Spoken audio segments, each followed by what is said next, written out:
Welcome to our channel. இந்த வீடியோவில் நம்ம எதை பற்றி பார்க்க போகிறோம் அப்படின்னா, முதல்வர் அதிரடி அறிவிப்பு ஒன்று வெளியிட்டிருக்காங்க. ஸோ அது என்ன அப்படிங்கிறத பற்றி பார்க்கலாம். ஸோ பார்த்தீங்கன்னா நகை கடன் வந்து ரத்து வந்து சொல்லியிருக்காங்க. இது பார்த்தீங்கன்னா நகை 17/5/2021 திங்கள் முதல் பார்த்தீங்க அப்படின்னா நீங்கள் வச்சிருக்கக்கூடிய பேங்க்கில் வந்து திருப்பி வந்து அதை வாங்கிக்கலாம். ஸோ நகை பார்த்தீங்க அப்படின்னா நீங்கள் நாளை முதல் பார்த்தீங்க அப்படின்னா நகைகள் வந்து நீங்கள் திருப்பி வாங்கிக்கலாம் அப்படிங்கிறத பற்றின ஃபுல் டீட்டெயில்ஸ் இந்த வீடியோவில் நம்ம பார்க்கலாம். அதை பற்றி பார்க்கறதுக்கு முன்னாடி நம்ம சேனலில் நீங்கள் சப்ஸ்கிரைப் பண்ணாமல் இருந்தீங்க அப்படின்னா சப்ஸ்கிரைப் பண்ணிக்கங்க. அப்படி பக்கத்தில் இருக்கக்கூடிய பெல் ஐக்கன் ப்ரெஸ் பண்ணிவிட்டு அதில் ஆளுங்கிற ஆப்ஷனை ப்ரெஸ் பண்ணுங்கள். அப்போ தான் நம்ம போடக்கூடிய அடுத்தடுத்த வீடியோக்கள் உங்களுக்கு வந்து நோட்டிஃபிகேஷனில் வந்துட்டுருக்கும். எந்த நகை கடன் ரத்து அப்படின்னு சொல்லிட்டு நண்பர்கள் நிறைய பேர் வந்து கேட்டுட்ருக்காங்க. ஸோ இது பார்த்திங்கன்னா தொடக்க வேளாண்மை கூட்டுறவு வங்கியில் வந்திருக்கக்கூடிய, அதாவது இதுக்கு முன்னாடி வந்து முன்னாள் முதல்வர் பார்த்திங்கன்னா இபிஎஸ் அவர்கள் வந்து ஒரு முக்கியமான ஒரு அறிவிப்புன்னு வெளியிட்டாங்க. அது வந்து அதில் வந்து அக்ரிகல்ச்சர் லோன், அதாவது விவசாய லோன் எல்லாமே வந்து தள்ளுபடி அப்படின்னு சொல்லி அனௌன்ஸ் பண்ணியிருந்தார். ஸோ அந்த விவசாய லோனில் பார்த்திங்க அப்படின்னா நகை கடனும் வந்து தள்ளுபடி, அதாவது பத்திரத்தை மட்டும் வச்சு வாங்கின கடனும் வந்து தள்ளுபடி. அதுக்கப்புறம் பார்த்திங்க அப்படின்னா நகைகளை வச்சு வாங்கின விவசாய கடனும் வந்து தள்ளுபடி அப்படின்னு சொல்லியிருந்தார். ஸோ அதனுடைய அதுக்கு பார்த்திங்க அப்படின்னா அவர் வந்து தள்ளுபடி கொடுத்து அதுக்கான ரசீது எல்லாருமே வந்து கொடுத்துருந்தாங்க. ஸோ இந்த நிலையில் அதுக்கான நகைகளை பார்த்திங்க அப்படின்னா நாளை முதல் வந்து வாங்கிக்கலாம் அப்படின்னு சொல்லியிருக்காங்க. ஸோ நல்லா கவனிச்சுக்கோங்க, இது வந்து பொது நகை கடன் இல்லை, சரிங்களா? இது வந்து விவசாயிகளுக்கான வாங்கப்பட்ட நகை கடன் தான் வந்து சொல்லியிருக்காங்க. ஸோ பொது நகை கடனை பற்றி இப்போ பார்க்கலாம். ஸோ அதாவது பார்த்திங்கன்னா இந்நிலையில் தேர்தலில் வெற்றி பெற்று திமுக ஆட்சியை பிடித்துள்ள நிலையில் அக்கட்சியின் தலைவர் ஸ்டாலின் முதல்வராக பொறுப்பேற்றுள்ளார்.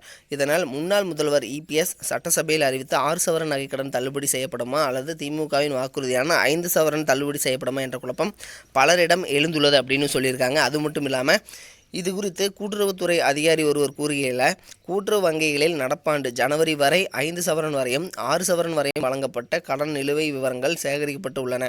அதாவது பார்த்திங்கன்னா ஜனவரி வரைக்கும் இருக்கக்கூடிய 5 சவரன் வரையும் வந்து அப்புறம் 6 சவரன் வரையும் வழங்கப்பட்ட கடன் நிலுவை விவரங்கள் வந்து ஃபுல்லாக வந்து சேகரிக்கப்பட்டுள்ளன அப்படின்னு சொல்லியிருக்காரு.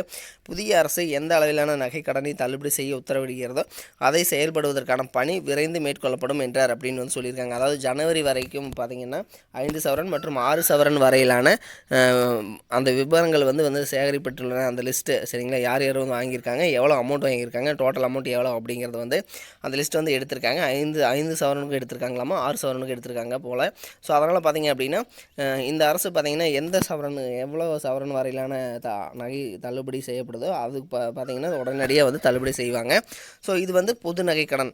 இது வந்து எங்கே அப்படின்னா உங்களுடைய தொடக்க வேளாண்மை கூட்டுறவு வங்கி இருக்கு இல்லைங்களா? ஸோ இங்கே மட்டும்தான் வந்து சொல்லியிருக்காங்க.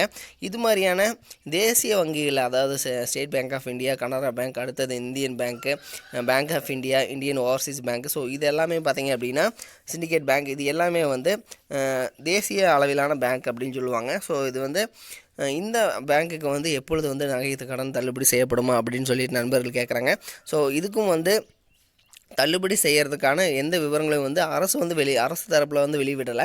ஆனால் பார்த்திங்க அப்படின்னா நிறைய பேர் வந்து இந்த தேசிய அளவிலான வங்கிகளையும் வந்து நகைக்கடன் தள்ளுபடி செய்யப்பட வேண்டும் அப்படிங்கிற கோரிக்கையை வந்து நிறைய பேர் வந்து வச்சுருக்காங்க.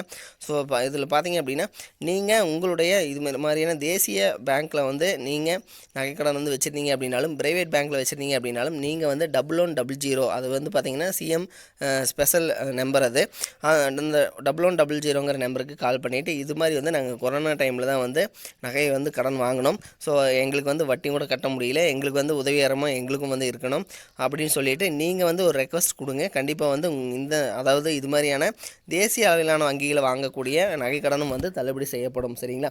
ஸோ நாளை முதல் பார்த்திங்க அப்படின்னா விவசாயிகளுக்கான வாங்கிய நகை கடன் ரத்து செஞ்சுருந்தாங்க இல்லைங்களா? ஸோ அதனுடைய நகைகளை வந்து நீங்கள் நாளை முதல் வந்து திருப்பி வாங்கிக்கலாம் அப்படிங்கிற ஒரு நியூஸும் வந்து வந்திருக்கு.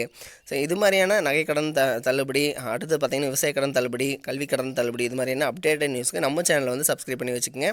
தேங்க்யூ.